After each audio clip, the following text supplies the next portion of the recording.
আসসালামু আলাইকুম। আমরা এই ভিডিওতে ওয়ার্ডপ্রেসের .htx এর সিকিউরিটি নিয়ে কথা বলবো। তো আমরা আমাদের টিউটোরিয়ালটিতে চলে যাচ্ছি। এখানে .htx এর কিছু রুল দেওয়া আছে। এই রুলগুলো আমরা .htx ফাইলটা ক্রিয়েট করার পরে, বা যদি আমাদের .htx ফাইলটা ক্রিয়েট করা থাকে, হিডেন ফাইল হিসেবে এটা থাকে, যদি থাকে তাহলে আমরা হিডেন ফাইলটা সেটিংস থেকে আমরা অ্যালাউ করে দিব। অ্যালাউ করে দিয়ে দেন আমরা ওই ফাইলের ভিতরে এই সিকিউরিটি রুলগুলো আমরা ইউজ করব। আমি প্রথমে দেখাই যে আমরা সি প্যানেলে .htx ফাইলটা কোথায় পাচ্ছি, যদি না থাকে কিভাবে ক্রিয়েট করব।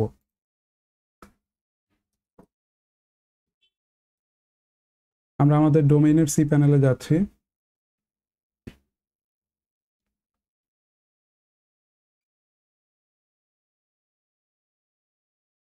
পাসওয়ার্ডটা দিয়ে দিচ্ছি।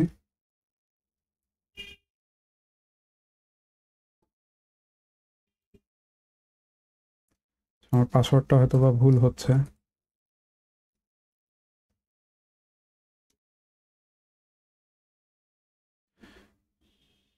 আচ্ছা, সি প্যানেলে ঢোকার পর আমি চলে যাব ফাইলস সেকশন থেকে ফাইল ম্যানেজারে।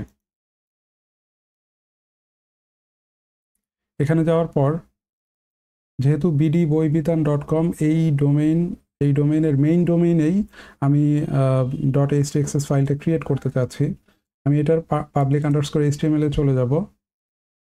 এখানে আমি .htx ফাইলটা এখানে আছে। তো আমি এখানে যদি কেউ না পান, যদি হিডেন করা থাকে ফাইলটা, তাহলে এখানে যে লেফট রাইট কর্নারের সেটিংসে ক্লিক করে শো হিডেন ফাইলস এটাতে ঠিক চিহ্ন দিয়ে দিবেন যদি না থাকে, তারপরে সেভ করে দিবেন। আমার অলরেডি এটা ঠিক চিহ্ন দেওয়া আছে এবং আমার হিডেন ফাইলগুলো দেখাচ্ছে। তো আমি এটা চেঞ্জ করতেছি না। আমি এখানে .htx ফাইলটা ওপেন করতেছি। আমি এডিট করে নিচ্ছি।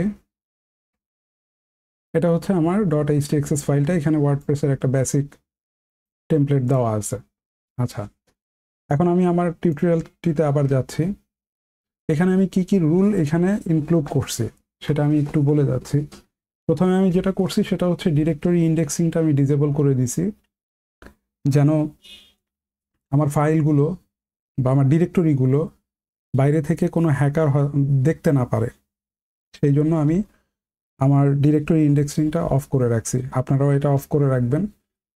তারপরে আমরা সার্ভার সিগনেচার যেটা, সেটা অফ করে রাখছি। এটা সার্ভার থেকে অফ করা আমাদের। তারপরে আমরা যখন wp-config .htxs এবং php-ini তিনটা ফাইলেই আমরা এখানে প্রোটেকশন দিচ্ছি। wp-config খুবই ইম্পর্ট্যান্ট একটা ফাইল ওয়ার্ডপ্রেসের জন্য। এটা হচ্ছে ওয়ার্ডপ্রেসের কনফিগারেশন ফাইল। আমরা যদি তিনটা ফাইলে একসাথে যদি আমরা এই প্রোটেকশনটা দিতে চাই, তাহলে আমাকে এই রুলটা এখানে দিয়ে দিতে হবে।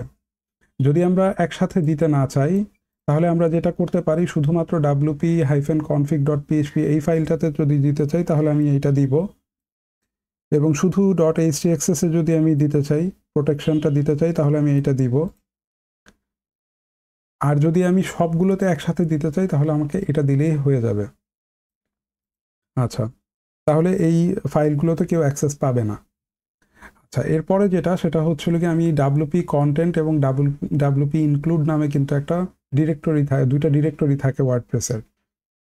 মেইনলি তিনটা ডিরেক্টরি থাকে, wp কন্টেন্ট, wp ইনক্লুডস, আর একটা ডিরেক্টরি থাকে, সেটা হচ্ছে wp অ্যাডমিন। আচ্ছা, তো আমরা যদি wp কন্টেন্ট এবং wp ইনক্লুডস এই দুইটাতে যদি প্রোটেকশন দিতে চাই, যেমন আমরা wp কন্টেন্টে যদি আমি হচ্ছে আপলোডের ভিতরে প্রোটেকশনটা দিতে চাই, কারণ হ্যাকার হয়তো বা এই ডিরেক্টরিতে অ্যাক্সেস পাইলে সে হয়তো বা কোনো কিছু আপলোড করার ট্রাই করবে, তাই তো? আমি যদি এটা অফ করতে চাই, আমি এটা ডিনাই করে দিব। ঠিক আছে, ইনক্লুডের ক্ষেত্রেও আমার সেম, আমরা এটা ডিনাই করে দিতে পারি। এখানে আলাদাভাবে আবার হচ্ছে wp কন্টেন্টে পুরো ফোল্ডারের ভিতরে আমরা হচ্ছে ডিনাই করতে পারি, প্রোটেকশন দিতে পারি আলাদাভাবে। আবার আমি যদি wp ইনক্লুডে আলাদাভাবে দিতে চাই, সেটাও আমরা এখানে দিতে পারতেছি। তো তো আমরা যেটা করব সেটা হচ্ছে হলো গিয়ে ফোল্ডার ওয়াইজ, মানে ডিরেক্টরি ওয়াইজ, অথবা আমাদের যে কনফিগারেশন ফাইলগুলো আছে সেই ফাইলগুলো, এগুলোতে আমরা বাইরে থেকে অ্যাক্সেসটা অ্যালাউ করব না। আমরা যদি বাইরে থেকে এগুলোতে অ্যাক্সেস অ্যালাউ না করি তাহলে আমাদের ওয়েবসাইটটা সিকিউর থাকবে এবং হ্যাকাররা খুব সহজেই আমাদের ওয়েবসাইটটা হ্যাক করতে পারবে না। আচ্ছা, এখানে আরও কিছু জিনিস ইনক্লুড করতে পারি আমরা, সেটা আমি আরেকটা টিউটোরিয়ালে যাচ্ছি। আমাদের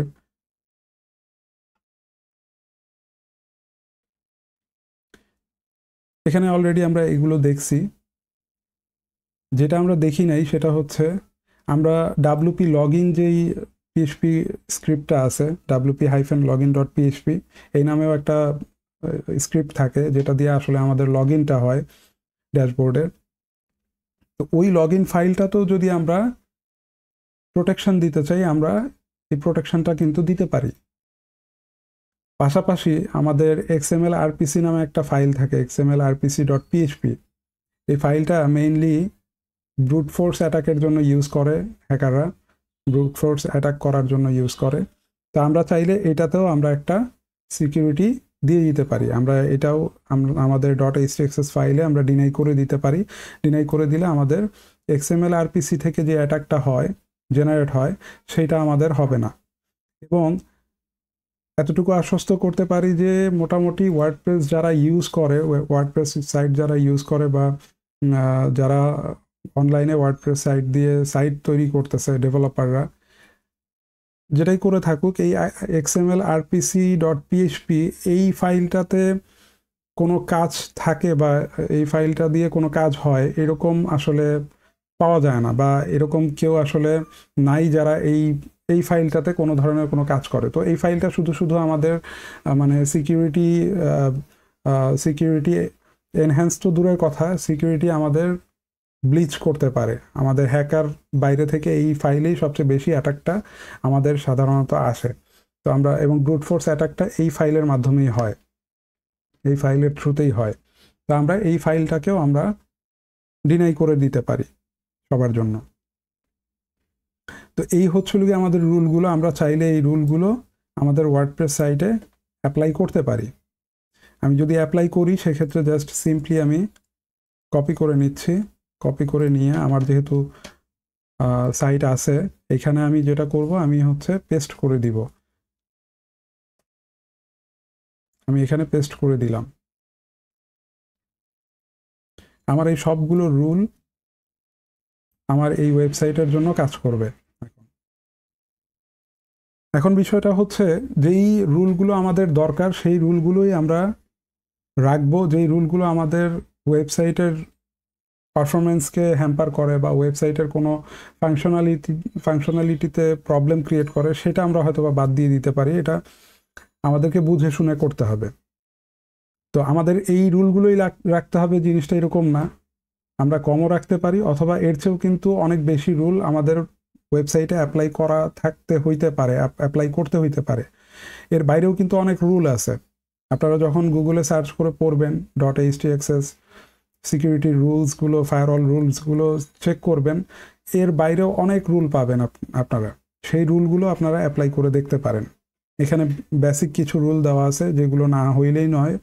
এর বাইরে অনেক রুল আছে, আপনারা স্টাডি করবেন এবং সেগুলো আপনাদের ডেমো ওয়েবসাইটে আপনারা অ্যাপ্লাই করবেন, অ্যাপ্লাই করে করে চেক করবেন, দেখবেন।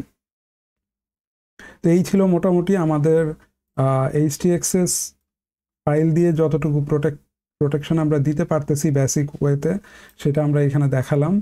আমরা নেক্সট ভিডিওতে আমরা অন্য আরেকটা টপিক নিয়ে আবার কথা বলবো। আল্লাহ হাফেজ।